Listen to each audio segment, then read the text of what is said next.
yake. Atakapofungua kinywa wewe useme na vio. Asante Roho wa Bwana. Asante Roho wa Bwana. Tawala Roho wa Bwana. Tawala Roho wa kweli. Roho wa Mungu tawali. Tunahitaji uwepo wako tena. Tunahitaji kukuona kwa upya ukikujia kwa upya. Asante Yesu. Katika jina la Yesu tunaomba na kuamini. Amen. Haleluya. Tuanze tukawaombee wagonjwa. Nous allons prier pour les malades. Tuwaombee mayatima na wajane. Nous allons également prier pour la veuve et les orphelins. Tuwaombee ambao wako mbali ambacho hawajampokea Yesu kama Bwana na Mwokozi wa maisha Ces gens yao. qui ne connaissent pas encore le Seigneur et demander que Kwa maombi yako watasimama tena. par ta prière, ils vont être relevés dans le nom de Walioshindwa Jésus. wataweza tena. Et ceux qui sont affaiblis vont être Mkono wa Mungu victorieux. si mfupi hata kuwagusa La main de Dieu wagonjwa. n'est pas courte pour toucher les gens. Kwanza sauti yako sema neno moja. Élève ta voix, dis un seul mot et ces gens seront touchés dans le nom de Jésus. Mungu Baba, katika jina la Yesu Kristo wa Nazareti.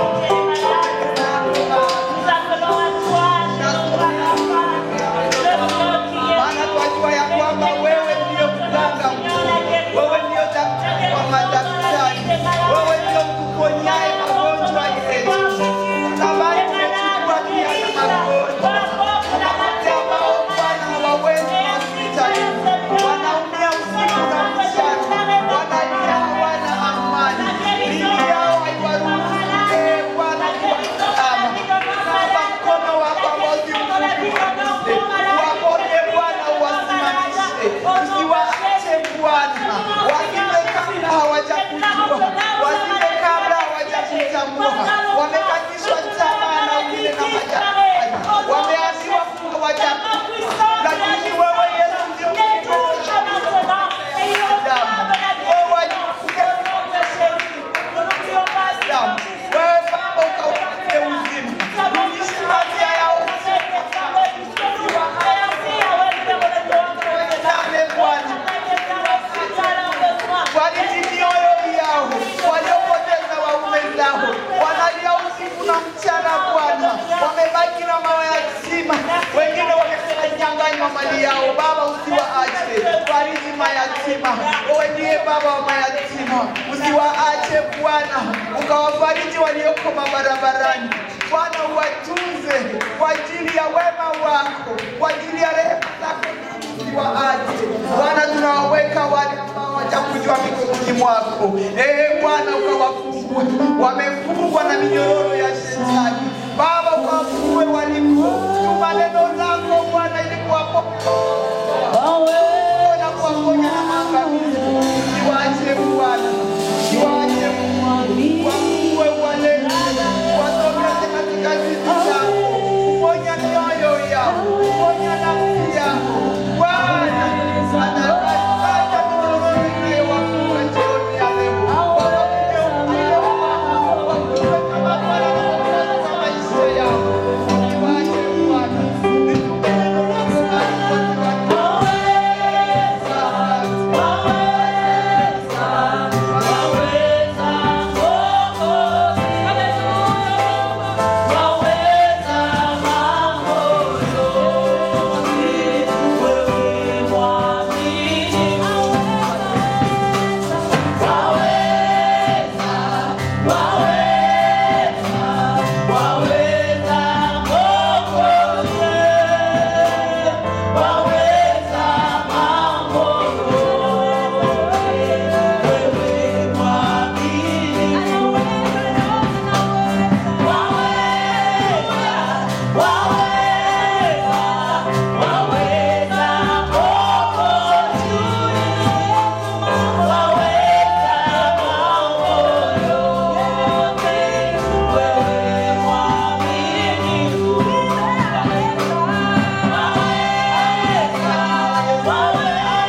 Alléluia. Amen. Amen. Je vous salue au nom de notre Seigneur Jésus-Christ. Et je vous invite ensemble, nous allons continuer avec notre chapitre 9 du livre de Daniel. Et aujourd'hui nous entrons dans la baie dans le baie de la matière.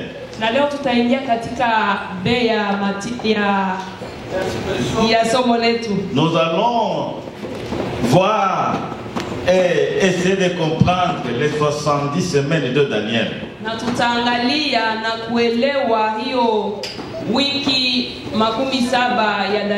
Et nous allons lire le verset 24 jusqu'au verset 27. Daniel 9, 24 à 27.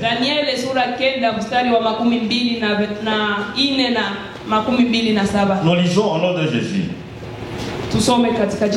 70 semaines ont été fixées sur ton peuple et sur ta ville sainte pour faire cesser les transgressions et mettre fin au péché, pour expier l'iniquité et amener la justice éternelle, pour sceller la vision et le prophète et pour oindre le Saint des Saints. Sache-le donc et comprends. Depuis le moment où la parole a annoncé que Jérusalem sera rebâtie jusqu'à loin au conducteur, il y a 7 semaines. Dans 62 semaines, les places et les forces seront rétablies, mais en des temps fâcheux. Après les 62 semaines, un Noé sera retranché et il n'y aura pas de successeur. Le peuple d'un chef qui viendra détruira la ville et le sanctuaire elle a fait arrivera comme par une inondation. Il est arrêté que les dévastations dureront jusqu'à terme de la guerre. Il fera une solide alliance avec plusieurs pour une semaine et dira la moitié de la semaine. Il fera cesser le sacrifice et l'offrande. Le dévastateur commettra les choses les plus abominables jusqu'à ce que la ruine et ce qui a été résolu fondent sur le dévastateur. Amen. Amen. Vous pouvez vous asseoir.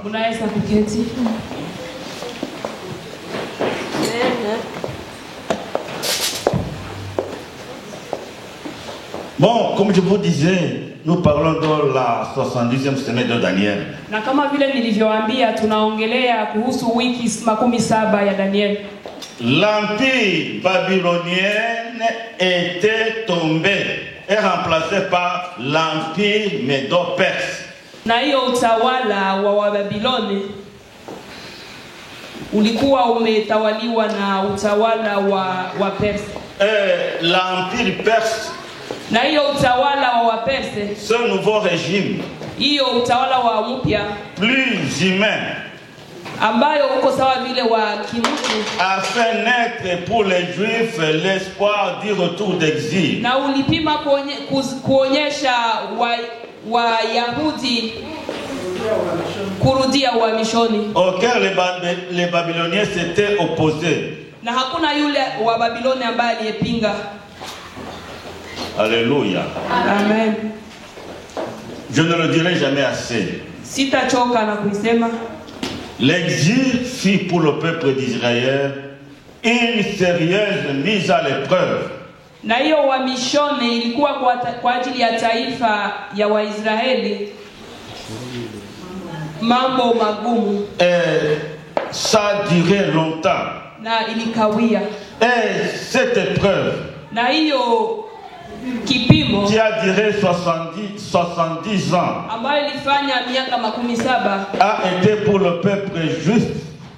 Na ilikuwa kwa taifa la Wayahudi un grand problème. Shida kubwa. Parce que leur foi avait été mise à l'épreuve. Kwa sababu imani yao ilikuwa ikipimwa. On les obligeait à adorer les idoles. Walikuwa wakiwaambia waabudu sana. Ce qui allait à la rencontre de leur foi. Na ile ilikuwa kinyume ya imani yao. Et comme ils ne pouvaient pas obéir na vile hawangeliweza kutii aux injonctions de ces peuples païens, kwa hiyo waliowaruhusu hiyo taifa ya wapagani, ils ont subi la persécution walipitia katika mateso pendant 70 ans. miaka 17. Comme je vous l'ai dit la fois passée, kama vile nilivyowaambia siku zilizopita, ils ont subi la persécution pendant 70 ans. walikuwa katika mateso miaka 17. 70 ans de pression. miaka 17 ya kusukumwa. 70 ans de stress. miaka 17 ya shida. Et cette période d'exil, na hiyo wakati ya uhamishoni, leur a coûté très cher. ilikuwa vigumu. C'est pendant cette période na kwa hiyo wakati que Shadrach, Meshach et Abednego ont été jetés dans la fournaise à Zah. Shadrach na Abednego walitupwa katika tanuru la moto. Bien-aimés dans le Seigneur, ndugu zangu katika Kristo, ce n'est pas facile. Sio rahisi. La foi coûte. Imani inalipa. La foi coûte. Imani ina bei. Ça demande un prix de notre vie. Ina bei ya maisha yetu. C'est pourquoi Jésus a dit, na ndio Yesu alisema, celui qui veut sauver sa vie la perdra. Yule anataka kukomboa maisha yake atayapoteza. Et celui qui va chercher à sauver sa vie, na yule ambaye atataka kukomboa maisha yake, il va la perdre. Atayapoteza. C'était pour rectifier. Ilikuwa ya kuchanga. Alors Shadrach, Meshach et Abednego ont refusé refusé d'adorer l'idole de Nebuchadnezzar. Na Meshaki, Shadraka, Abednego walikataa kusujudia hiyo sanamu. Ils se sont levés, ils sont dit au roi, nous n'allons pas adorer. Na wakasimama wakakataa, mfalme, hatuwezi kusujudia. Bien-aimé, le chrétien c'est quelqu'un qui sait dire non.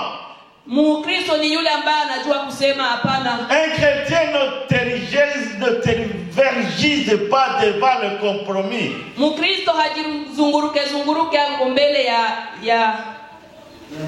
ya mambo. Shadrach, Meshach et Abednego ont dit non. Shadrach, Meshach, Abednego walisema hapana. Ils ont dit non au péché. Wakasema hapana kwa dhambi. Ils n'ont pas voulu trahir Dieu. Hawakutaka kumsaliti Mungu. Et des fois pour sauver notre époque, nous trahissons Dieu. Mara nyingi ili tujikomboe tunamsaliti Mungu. Et Jésus nous a dit, que servirait-il à un homme Inamaanisha gani de kwa gagner le monde entier s'il perd sa vie? Kupata vitu vyote vya ulimwengu kama anapoteza maisha yake. Shadrach, Meshach et Abednego ont accepté d'être jetés dans la fournaise. Shadrach, Meshach, Abednego waliitika kutupwa katika tanuru la moto. Est-ce que toi tu peux l'accepter aujourd'hui? Je, wewe unaweza kuitika leo? Est-ce que je peux l'accepter aujourd'hui? Je, mimi ninaweza Qui kuitika a leo? déjà senti la douleur du feu? Nani ambaye amekwisha kusikia? Qui n'a pas encore été brûlé par le feu? Nani ambaye bado hajanungula na moto? Tous les ingrédients possibles pour nuire à la santé de l'être humain étaient déjà rassemblés et jetés dans le feu. Viungo vyote ambavyo vinataka kuharibisha mwili wa mwanadamu vyote vilikusanywa na kutupwa katika hiyo moto. 70 ans de pression et de stress. Miaka 17 ya kusukumwa na mateso. Mettons-nous à la place de ces serviteurs de Dieu. Tujitie nafasi ya huyo mtumishi wa Mungu. Ils n'avaient rien fait. Hawakufanya lolote. Ils ne s'étaient pas montrés insolents devant les Babyloniens. Hawakuwa na kiburi mbele za watu wa Babiloni. Mais pour le fait d'avoir refusé d'adorer l'idole de Nebuchadnezzar, lakini kwa hiyo kukataa kuabudu hiyo sanamu ya Nebukadnezar, ils ont été jetés dans la fournaise. Walitupwa katika tanuru la moto. Alléluia. Amen. Mais dans la fournaise, Dieu les a devancés. Lakini katika hiyo tanuru la moto Mungu aliwatangulia. Et Dieu a atténué les flammes du feu. Na Mungu akapunguza hiyo nguvu za moto. Ils ont été jetés dedans. Walitupwa ndani. Elles ont commencé à se promener. Na wakaanza kutembea. C'était comme un promenade dans un jardin. Ilikuwa sawa vile ni kutembea katika. Alors que le roi regardait dedans, na walipoangalia ndani, il a vu qu'il y avait une quatrième personne qui avait le visage du Fils de Dieu. Wakaona kama kuna mtu wa nne ambaye alikuwa na sura ya Mwana wa Mungu. Étonné en disant, qu'est-ce que c'est? On a jeté 3 personnes, mais je vois une quatrième personne différente. Na hapa wakajiswali, hii ni nini? Tulitupa watu wa nne lakini tunaona tulitupa watu 3 lakini tunaona wa nne ndani. Bien-aimés dans le Seigneur, ndugu zangu katika Kristo, notre Dieu est fidèle. Mungu wetu ni mwaminifu. Si nous ne lâchons pas, kama hatuachilie, si nous ne trahissons pas notre Dieu, kama hatusaliti Mungu, il ne nous abandonnera jamais. Haezi kutuacha. Même dans les problèmes, hata katika shida, même dans les difficultés, les prises atroces, hata katika shida za nguvu, il dit, je serai toujours avec vous. Anasema nitakuwa na nyinyi. Il dit, ne crains rien. Anasema usiogope. Dans ce monde, il y a trop de problèmes. Katika ulimwengu huu kuna shida nyingi. Mais le Seigneur nous rassure. Lakini Mungu anatuhakikisha, ne craignez rien. Tusiogope car je suis avec vous. Kwa sababu mimi niko na Ce Dieu que nous adorons, huyo Mungu ambaye tunayemwabudu, c'est le même qui a accompagné dans Shadrach, Meshach et Abednego dans la fournaise ardente. Ni huyo ambaye aliongoza Danieli na Meshaki katika hiyo tanuru la moto. Alléluia. Amen. Dieu est toujours là pour nous secourir. Mungu yuko hapo ili atusaidie. Dieu est toujours là pour nous protéger. Mungu yuko pale ili atukinge. Il a protégé Shadrach, Meshach et Abednego. Alikinga Shadrach, Meshach et Abednego. Et ça n'a pas fini par là. Na haikuishia hapo. Daniel également. Na Daniel pia. Pour le fait d'avoir refusé d'adorer l'idole du roi Darius, wakati alikataa kusujudia hiyo sanamu ya mfalme Darius, les gens de Babylone ont comploté pour le jeter, pour que celui qui va adorer l'autre Dieu qu'il puisse être jeté dans la fosse au lion. na Wababiloni wakafanya njama ili kila yule ambaye atakayekataa kusujudia hiyo sanamu atatupwa katika tundu la simba. Daniel aussi n'a pas trahi son Dieu. Na Daniel hakumsaliti Mungu. Daniel n'a pas regardé à sa vie. Hakuangalia maisha yake. Daniel n'a pas obéi à cette injonction. Na Daniel hakuitika hiyo. Il n'a pas cédé aux menaces. Hakuitika kuachilia kwa hiyo masukumo. Daniel et ses collègues n'ont pas abandonné leur foi. Na Daniel na wenzao hawakuacha imani yao. Mais à cause de leur persévérance, na kwa hiyo kusimama yao, ils ont accepté de subir toutes les maltraitances. Walikubali hiyo mateso yote. Et finalement, ils ont glorifié Dieu. Na mwisho wakamshukuru Mungu. Ils ont glorifié Dieu au milieu des païens. Na mwisho wakamshukuru Mungu katikati ya wapagani. Ils ont constitué un grand témoignage à Babylone. Na wakakuwa ushuhuda kubwa huko Babylone. Et le roi Nebuchadnezzar lui-même a témoigné. Na hata mfalme Nebukadneza mwenyewe alishuhudia. Daniel 2:46. Wa Daniel 2:46. Nous voyons le roi Nebuchadnezzar se prosterner devant Daniel. Tunaona mfalme Nebukadneza akisujudia mbele za Daniel. Bien-aimés, ndugu zangu, nous sommes les bien-aimés de Dieu. Sisi ni wapendwa wa Mungu. Et si nous sommes fidèles, na kama sisi ni waaminifu, les gens du monde viendront se prosterner. Watu wa ulimwengu watakuja kusujudia. Ils viendront se prosterner et confesser que Dieu est Seigneur. Watakuja kusujudia mbele zetu na kusema Mungu ndiye Bwana. Nebukadnezar se prosterner devant Daniel. Nebukadneza akasujudia mbele za Daniel. En disant, votre Dieu est le Dieu de Dieu et le roi Dieu est le Seigneur de rois. Na kasema Mungu wenu ndiye Mungu wa mamiungu na mfalme wa wafalme. Et pour le cas de Shadrach, Meshach et Abednego, na kwa Meshach na Shadrach et Abednego, aussi Nebukadnezar s'est levé à bénir le Seigneur. Na Nebukadneza pia alisimama na kumbariki Bwana. Il a dit, béni soit le Dieu de Shadrach, de Meshach et d'Abednego. Na akasema abarikiwe Mungu wa Meshach, Shadrach na Abednego. Et il a demandé à tout son peuple d'adorer et d'avoir la crainte pour le Dieu de Shadrach, de Meshach et d'Abednego. Na akambia taifa lake lote liabudu Mungu wa Meshach, Shadrach na Abednego. Ils ont tenu ferme. Kwa sababu walisimama. Ils n'ont pas trahi leur Dieu. Hawakumsaliti Mungu. Et leur Dieu s'est manifesté. Na Mungu wao alionekana. Dans la fosse au lion, katika tundu la simba, Dieu s'est manifesté. Mungu alionekana. Vous voyez, c'est comme ça que Dieu travaille. Munaona ni hivyo Mungu. Et Dieu ne déçoit jamais. Na Mungu haachilie mtu yeyote. Ok, je venais de vous dire qu'il y avait quand même un changement.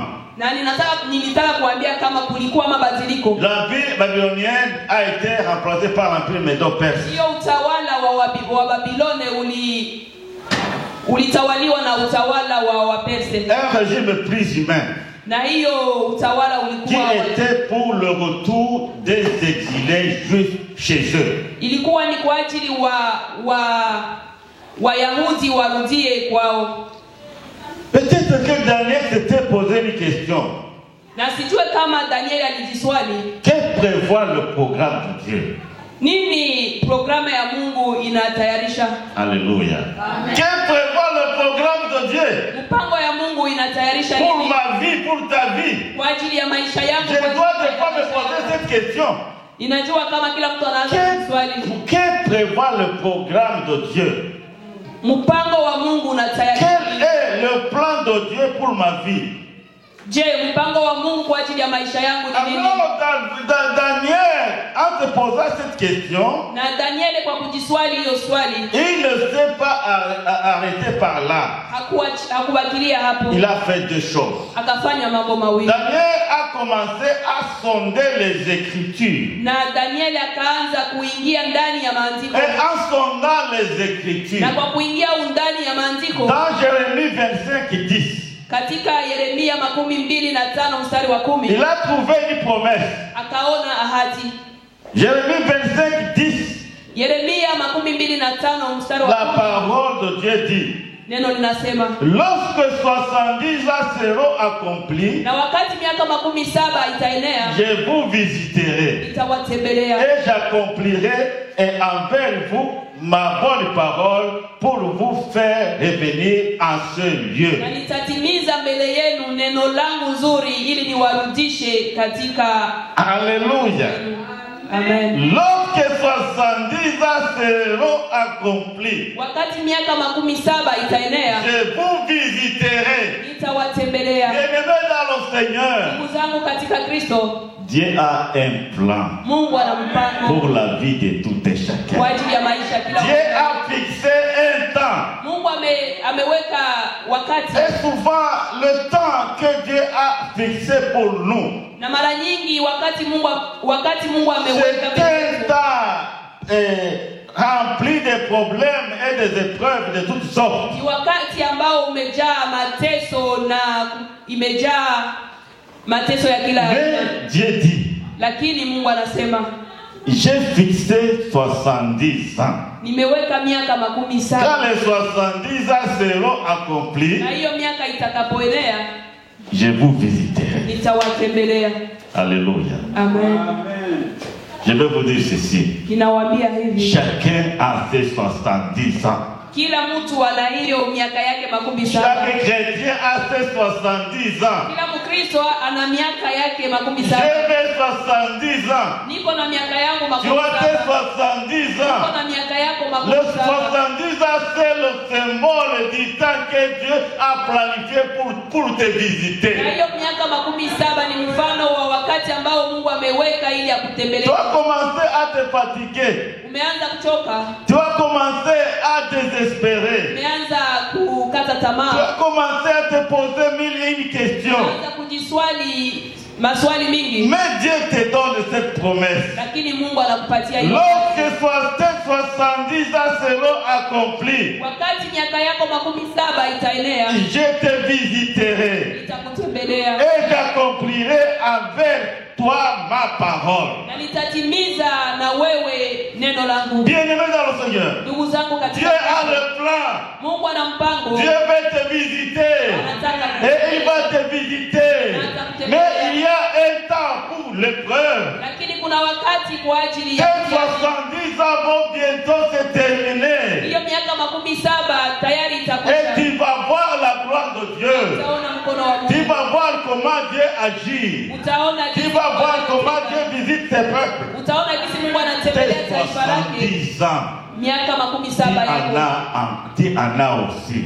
na wewe uko Nous nayo. pouvons nous tracasser. Tunaweza kujisumbua. Bon, il y a des gens qui gênent 50 jours, Kuna wale ambao wanafanya mafungo ya siku même 15 90 jours. hata 19. Mais le jeûne que tu vas faire Lakini hiyo ne va pas réduire tes 70 ans de preuve. lakini haitapunguza hiyo miaka 17 Tu yako. vas jeûner, tu vas faire quoi, mais les 70 ans vont toujours rester. Utafunga, utafanya yote, lakini Il hiyo faut que miaka les 70 ans itabaki. puissent être accomplis pour que l'Éternel te visite. Inabidi hiyo miaka 17 ienee ili Après Mungu akutembelee. 70 ans, quand les 70 ans seront accomplis, je te visiterai. Na miaka 17 ikisha enea, Mungu atakutembelea. Bien-aimés dans le Seigneur, Ndugu zangu katika Kristo, nous traversons souvent de grandes difficultés dans la vie. tunapitia shida nyingi katika maisha, Mais Dieu ne nous a pas oubliés. lakini Mungu bado Parce que Dieu hajasahau, n'oublie personne. kwa sababu Mungu Il hasahau aimait bien son peuple.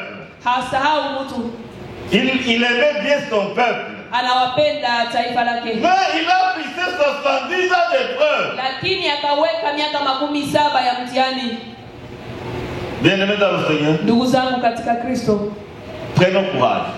tuwe na bidii et combattons le bon combat pour notre foi. na tupigane vita vizuri kwa ajili ya imani. Les 70 ans d'épreuve Hiyo miaka 17 sont les 70 ans de combat sans merci. ni hiyo miaka 17 ya vita.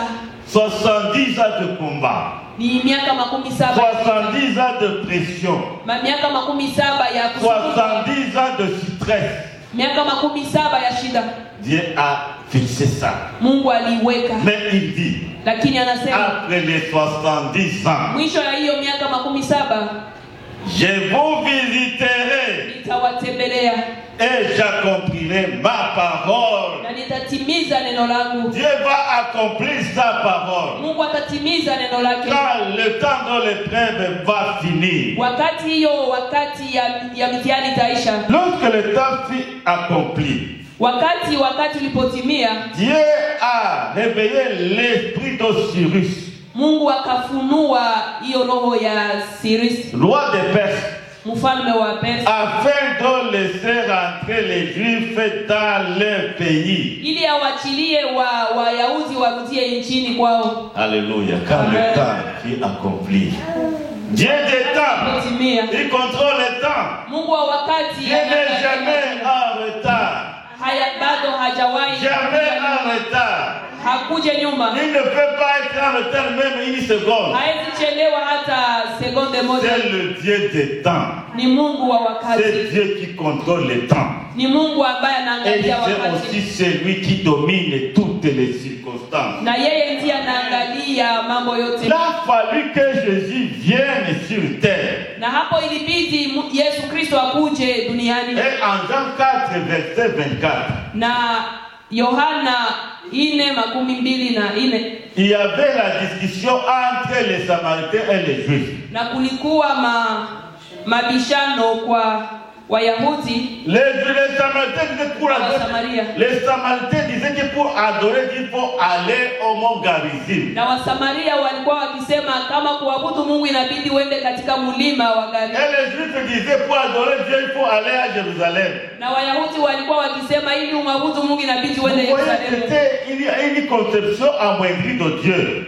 Balikuwa banamshusha Mungu sana. Dieu n'est pas limité par le temps et l'espace. Mungu hapimiwe wakati. On ne peut pas contenir Dieu en un endroit. Na hawezi kumweka Mungu mahali moja. Alors Jésus a rectifié. Na Yesu akakuja Et kubadilisha. il a dit, Dieu est esprit. Na akasema Mungu ni roho. Et ceux qui adorent Dieu doivent l'adorer en esprit et en vérité. Na wanaomwabudu wanamwabudu kwa roho na Dieu kwa kweli. est partout. Mungu iko mahali Même dans ta chambre, il est là. hata katika chumba yako iko Même là hapo. dehors, il est là. Hata nje iko Il hapo. est partout. Yeye ni mahali David pote. a bien compris ça. Na David Comme alielewa. ça, 39 dit, où irai-je loin de ton esprit? Zaburi 139 inasema nitaenda wapi mbali na wewe. Bien-aimés, pour les Juifs déportés à Babylone. Wale Wayahudi ambao walitoka Babiloni. Et d'ailleurs, même loin, Dieu, même chanter pour Dieu, ils ne pouvaient pas. Hata kuimba hata kumtukuza Mungu hawangeliweza. Les chantres avaient suspendu leurs instruments de musique sur le mur. Na watu waliweka hivyo vyombo vyao vya kumtukuza Mungu. Quand on disait dans notre vie, comment allons-nous adorer dans un pays étranger? Na wakati waliwaambia wamwabudu Mungu wakasema tutamwabudu je namna gani Mungu katika nchi ya Les ugeni. Juifs voyaient comme abomination aller adorer Dieu dans un pays païen. Na Wayahudi walikuwa wakiona kama ni aibu kwenda kumwabudu Mungu katika nchi Et ya ils wapagani. avaient grande envie de rentrer pour aller adorer Dieu à Jérusalem. Na walikuwa na hamu ya kurudi Yerusalemu ili wamwabudu Mungu. Et le premier contingent qui était arrivé à Jérusalem, Na hiyo kundi la kwanza lililoenda Yerusalemu, avant de construire le temple, mbele wajenge hekalu, ils ont d'abord rebâti l'autel de Dieu à l'emplacement même de l'ancien autel. na hapo wakaweka tena madhabahu ya Mungu hapo kulipokuwa madhabahu ya zamani. C'était là le souci du peuple juif. Na hiyo ilikuwa ndiyo shida yao ya Wayahudi. l'autel sur son emplacement primitif, waweke madhabahu mahali ambapo ilipokuwa zamani, afin de pouvoir adorer Dieu. ili wamwabudu Mungu. Ici, nous voyons combien les Juifs attachaient une grande importance à l'adoration. Na hapo tunaona jinsi Wayahudi walikuwa wakikamata kumwabudu Mungu na thamani. Mais il fallait que Jésus vienne sur terre Na ilibidi Yesu akuje ulimwenguni pour révéler que Dieu peut être adoré partout. ili awafunulie kama Mungu wanaweza kumwabudu Parce mahali que pote, Dieu est esprit. kwa sababu Mungu ni roho. Le second contingent Na hiyo kundi la pili a été conduit par Esdras. liliongozwa na Ezra, Et il avait pour mission de construire le temple. na alikuwa na mission ya kwenda kujenga hekalu. Et le troisième contingent Na hiyo kundi la tatu a été conduit par Néhémie, liliongozwa na Nehemia, qui avait pour mission d'aller construire le temple de Jérusalem. naye alikuwa na mission ya kwenda kujenga hekalu la Yerusalemu. Et cela a été facilité par le roi perse du nom d'Artaxerxès. Na hiyo ilisaidiwa na mfalme Artaxerxes. Néhémie chapitre 2 verset 1 à 8. Nehemia mstari wa sura 2. Sura 2. Néhémie 2 verset 1 à 8. Nehemia sura 2 mstari wa kwanza mpaka wa 8. Et ce roi a donné le matériel pour aller construire la ville de Jérusalem. Na huyo mfalme akapana vifaa vya kwenda kujenga Yerusalemu. Ce n'était pas facile. Haikuwa rahisi. Alors, na hapo ils sont partis. Wakaenda. Et c'est cette année, Na hiyo mwaka 445 avant Jésus-Christ, miaka 445 mbele ya ujio wa Yesu Kristo, qui est le point de départ de compter les 70 semaines. Na hiyo ilikuwa ni chanzo ya kuanza kuhesabu miaka 7, wiki 7. Parce que nous lisons ceci. Na hapo tunasoma chapitre 9 sura ya 9 chapitre 9 verset 24. 9 mstari wa 24. Car 70 semaines ont été fixées sur ton peuple et sur la ville sainte. Na hapo wiki 7 zimewekwa kwa ajili ya taifa lako. Ici, Na hapo il ne s'agit pas de semaines et jours, sio wiki wala siku, mais ce sont des semaines, années. ni wiki, miaka. Et nous pouvons dire que le verset 24 Na hapo tunaweza kusema kama verse ya 24 constitue le résumé de tout ce qui va se passer dans les 70 semaines, à savoir inamaanisha yale yote yataenda kupitikana katika hizo wiki 7. Faire cesser les transgressions et mettre fin au péché. Kumaliza hiyo maovu na dhambi. Pour expier l'iniquité. Na kutoa uharibifu. Ici, il s'agit de l'œuvre que Christ devrait accomplir à la croix. Hapo ni jambo ambayo Yesu Kristo ilikuwa inabidi amalize msalabani. Pour amener la justice. Kuleta haki. Cette parole s'accomplira lors du retour du Christ et de l'instauration du millénium. Na hiyo neno litatimilika wakati Yesu Kristo atarudi. Et pour sceller la vision et le prophète. Na hiyo ilikuwa kusahihisha hiyo maono ya kutia muhuri kwa hiyo maono ya waprofeti. Et cela veut dire que l'essentiel de la prophétie de l'Ancien Testament va se focaliser sur Christ et ce retour glorieux sur la terre. Na hiyo inamaanisha kama hiyo neno itatimilika kwa Kristo. Et pour peindre le sein des saints. Na kwa watakatifu wa watakatifu se révèle au commencement du royaume de 1000 ans. Inafunuliwa kwa kuanza kwa utawala wa miaka 1000. Daniel 9:24.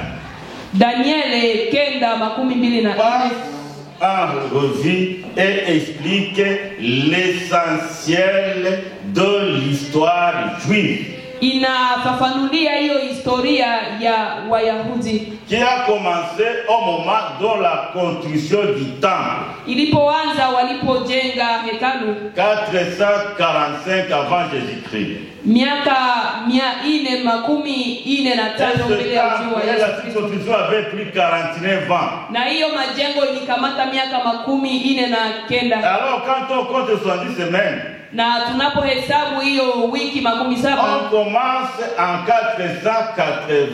445.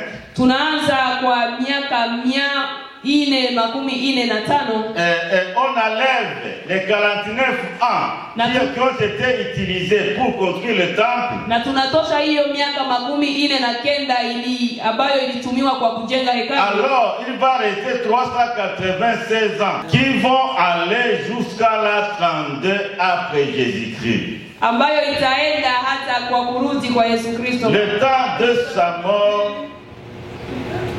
temps de sa mort et de sa résurrection.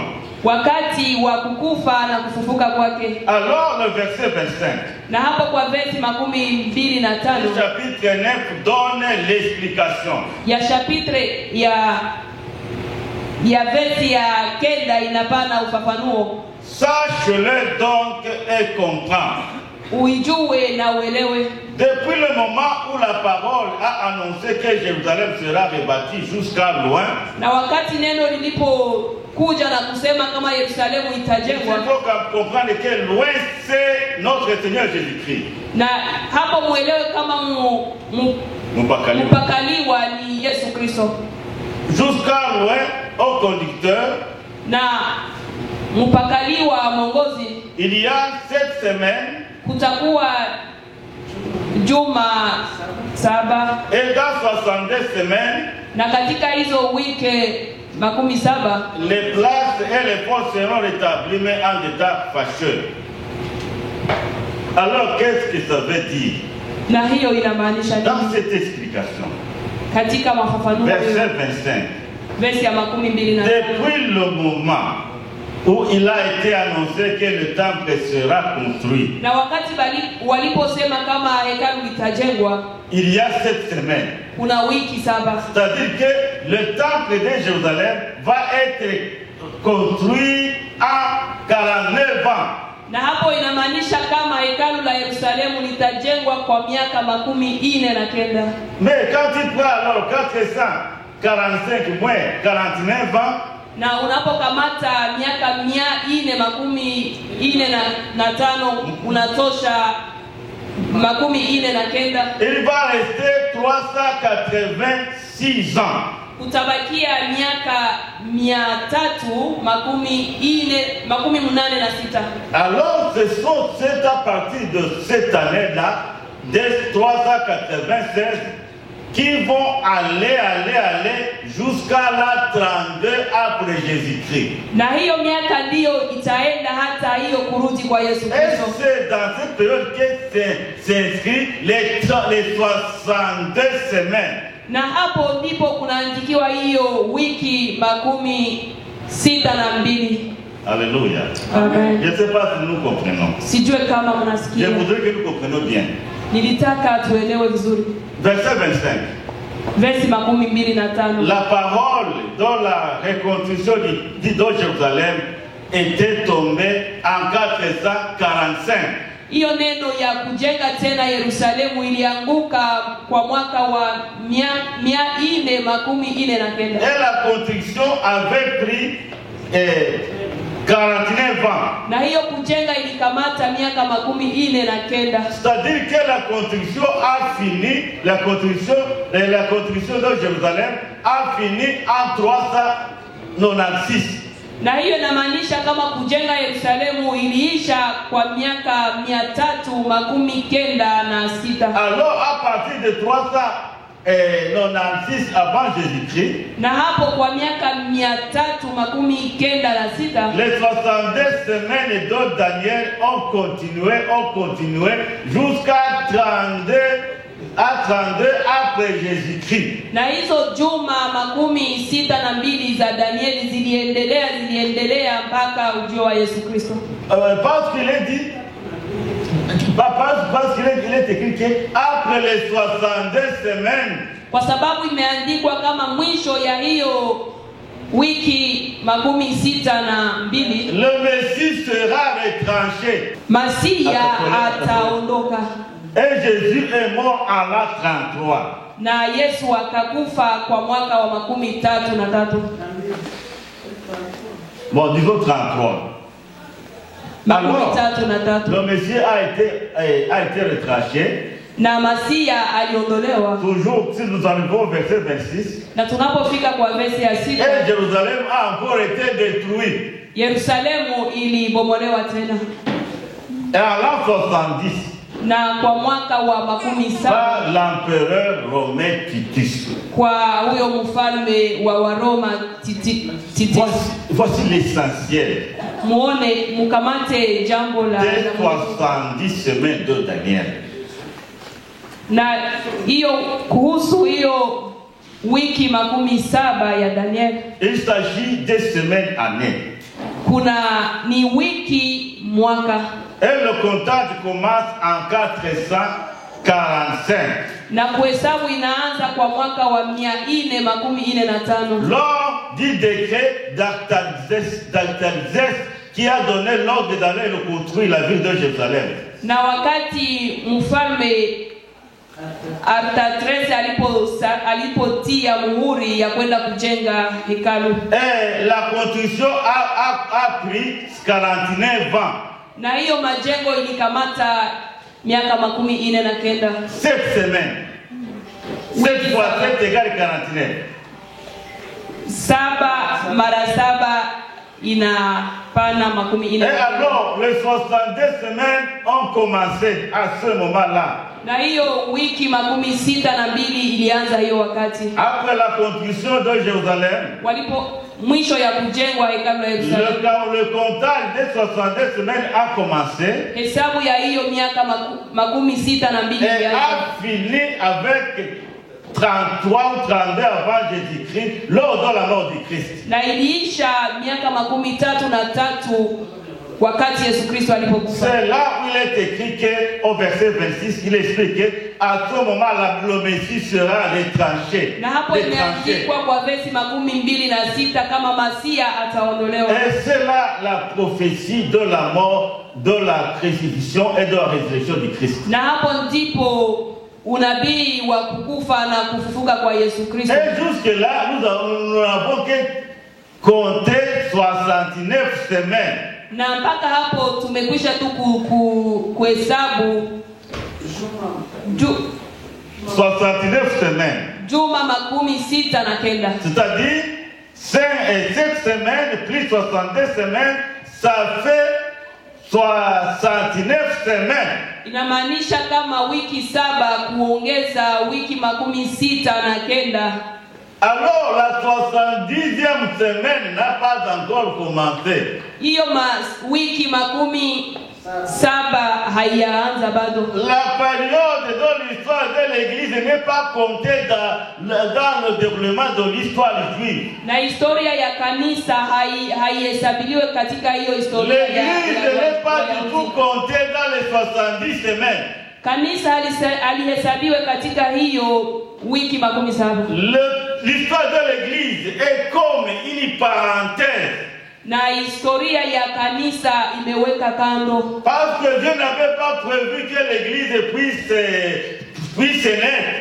Kwa sababu Mungu hakukuwa alitayarisha kama hekalu lizaliwe. Et cette histoire de l'Église Na hiyo historia ya kanisa a commencé le jour de la Pentecôte. Ilianza wakati ya Pentecote. Et continue jusqu'aujourd'hui. Na inaendelea mpaka leo. C'est le temps de la grâce. Ni wakati wa neema. Mais ce temps de la grâce va bientôt se terminer. lakini hiyo wakati ya neema itaisha hapo kesho. C'est le moment où tout le monde, tout être humain peut se repentir et recevoir le Seigneur Jésus-Christ comme son sauveur et Seigneur personnel. Ni wakati kila mtu anaweza kutubu na kumpokea Yesu Kristo kama vile Comme je mwokozi viens wa de vous maisha. dire, cette période a commencé à la Pentecôte.